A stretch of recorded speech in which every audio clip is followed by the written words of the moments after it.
সে গাড়ি চালাতে অভ্যস্ত, সে গাড়ি চালাতে অভ্যস্ত না। আমি কফি খেতে অভ্যস্ত, আমি কফি খেতে অভ্যস্ত না। এই যে অভ্যস্ত বর্তমানে আপনি বলছেন, এই কথাগুলোকে আপনি ইংরেজিতে খুব সুন্দর করে সাজিয়ে কিভাবে বলবেন, আজকের ক্লাসে আমরা সেটাই শিখবো। So let's have a look. First, be used to. Be used to means be verb plus used to. Am, is, are, was, are, used to. বর্তমান অভ্যাস, অর্থাৎ বর্তমানে আপনি কোনো কিছু করতে অভ্যস্ত, অভ্যাস বোঝাচ্ছে, সেই ক্ষেত্রে আমরা am, is, are plus used to ব্যবহার করব। প্রেজেন্টে আমরা একটু দেখে আসি। Subject plus am, is, are, used to, এরপরে ভার্ব প্লাস আইএনজি এক্সটেনশন। এটাকে যখন আমরা নেগেটিভ করব, জাস্ট am, is, are এর সাথে নট, অর্থাৎ ain't, isn't, aren't, এটাকে শর্ট ফর্ম দেওয়া হয়েছে। হ্যাজেন্ট, হ্যাভেন্ট এর ক্ষেত্রে আমরা ain't ব্যবহার করতে পারি ইনফর্মালি, বাট এখানে শর্ট করার জন্য আপনাকে ইনফর্মাল ব্যবহার করা হয়েছে। Plus same verb plus ING. তাহলে মেইন চেঞ্জটা হচ্ছে am, is, are নট করে দিলে am, is, are নট হচ্ছে, am, is, are এর সাথে নট বসাচ্ছেন, আর এই জায়গায় শুধু am, is, are থাকতেছে, মাত্র এইটা। সাবজেক্ট, অবজেক্ট, ভার্ব একই রকম থাকছে। চলেন এক্সাম্পল দেখি। সে গাড়ি চালাতে অভ্যস্ত, তার মানে সে নিয়মিত গাড়ি চালায় বা সে তার গাড়ি চালানো অভ্যাস। তাহলে আপনি বলতে পারেন he is used to driving car. He is used to driving car. সে গাড়ি চালাতে অভ্যস্ত না, তার মানে নেগেটিভ করেছেন, just he is not used to. পাস্টে এই ক্ষেত্রে আমরা ডিড নট ইউজ বলি, কিন্তু প্রেজেন্টের ক্ষেত্রে ইউজডই থাকবে, কোনো চেঞ্জ হবে না নেগেটিভের ক্ষেত্রে। He isn't used to driving car. He isn't used to driving car. Second one, আমি বই পড়তে অভ্যস্ত। I am used to reading book. আমি বই পড়তে অভ্যস্ত না, I'm not, অথবা I ain't used to reading book. I ain't used to reading book. তিনি তাড়াতাড়ি ঘুমাতে অভ্যস্ত। He is used to sleeping early. He is used to sleeping early. তিনি তাড়াতাড়ি ঘুমোতে অভ্যস্ত নন, মানে ঘুমোতে অভ্যস্ত না। তাহলে he isn't used to sleeping early. He isn't used to sleeping early. তারা ফুটবল খেলতে অভ্যস্ত। তাহলে they are used to playing football. They are used to playing football. Same ভাবে তারা ফুটবল খেলতে অভ্যস্ত না। দে aren't used to playing football. They aren't used to playing football. সে মাছ ধরতে অভ্যস্ত। He is used to catching fish. He is used to catching fish. সে মাছ ধরতে অভ্যস্ত নন। He isn't used to catching fish. He isn't used to catching fish. So এখন দেখে নিই কিভাবে আপনি এই বাক্যগুলো দিয়ে প্রশ্ন করবেন, তার মানে কোশ্চেন তৈরি করবেন এবং নেগেটিভ ইন্টারোগেটিভ করবেন অথবা WS কোশ্চেন করবেন, সব ধরনের একসাথে দেখে নিব। ফার্স্ট, যদি আপনি প্রশ্ন তৈরি করতে চান তাহলে am, is, are টাকে জাস্ট সামনে নিয়ে আসবেন, আর কোনো কাজ নেই।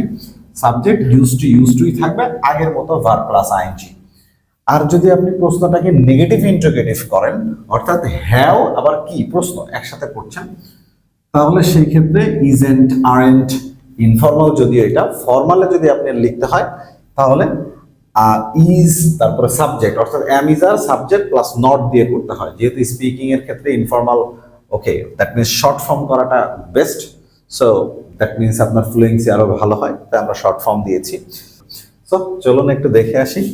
যেরকম সে কি গাড়ি চালাতে অভ্যস্ত। সে কি গাড়ি চালাতে অভ্যস্ত। তাহলে আমরা বলছি is he used to driving car. Is he used to driving কার। এখন আমরা যদি কথাটাকে বলি সে কি গাড়ি চালাতে অভ্যস্ত না, তার মানে প্রশ্ন করছে এবার নাও করছে, সে কি গাড়ি চালাতে অভ্যস্ত না, তাহলে আমরা বলবো isn't he used to driving car. Isn't he used to driving car. Same ভাবে পরেরটা দেখেন, আমি কি বই পড়তে অভ্যস্ত। am I used to reading book. am I used to reading book. Same negative interrogative যদি করেন তাহলে ain't। আপনারা চাইলে এটা ফুল ফর্ম করতে পারেন, যেমন am I not, এরকম করে বলা যেতে পারে, বাট স্পিকিং এর ক্ষেত্রে শর্ট করেন। Ain't I used to reading book. Ain't I used to reading book. Ain't I used to reading book. Good, next one. তিনি কি তাড়াতাড়ি ঘুমাতে অভ্যস্ত। তিনি কি তাড়াতাড়ি ঘুমাতে অভ্যস্ত। তাহলে is he used to sleeping. Is he used to sleeping. Same, তিনি কি তাড়াতাড়ি ঘুমাতে অভ্যস্ত নন, বা তিনি কি তাড়াতাড়ি ঘুমাতে অভ্যস্ত না, সেই ক্ষেত্রে আমরা জাস্ট ইজেন্ট মানে ইজ হি নট না করে ইজেন্ট করছি, বাট এটাকে ফুল ফর্ম করলে is he not use to sleeping early এরকম বলা যেতে পারে। বাট আমরা একটু short form isn't he use to sleeping early, isn't he use to sleeping early, এটা আরো মোর ন্যাচারাল শোনায়, রাইট? পরেরটাকে চলে আসবো, দেখেন যদি আমরা ডাব্লিউএস করি শুধুমাত্র এই ফরম্যাট আগের যেটা ছিল সেম থাকবে, শুধু ডাব্লিউএস ওয়ার্ডটাকে আগে নিয়ে আসবো।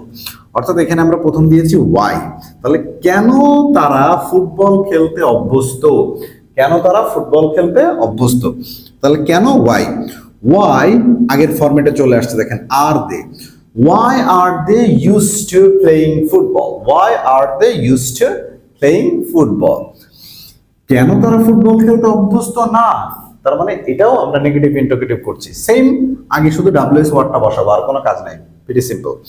Why aren't they used to playing football, why aren't they used to playing football, পরেরটা দেখেন কোথায় সে মাছ ধরতে অভ্যস্ত, কোথায় সে মাছ ধরতে অভ্যস্ত, তাহলে কোথায় ইংলিশ কি where is he used to catching fish, where is he used to catching fish, same ভাবে কোথায় সে মাছ ধরতে অভ্যস্ত না, where isn't he used to catching fish, where isn't he used to catching fish, hope you have understood.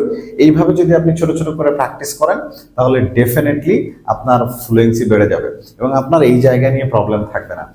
After that যদি আপনার কোনো problem থাকে তাহলে আমাদেরকে কমেন্ট বক্সে জানান, যদি কোনো প্রবলেম থাকে তাহলে আমরা ডেফিনেটলি আপনাকে সলিউশনস দেওয়ার ট্রাই করব। And if you like the video share to your friends or any other person who want to learn English, definitely share করে দিব এবং চ্যানেলটাকে সাবস্ক্রাইব করে রাখবো। Thank you very much for watching.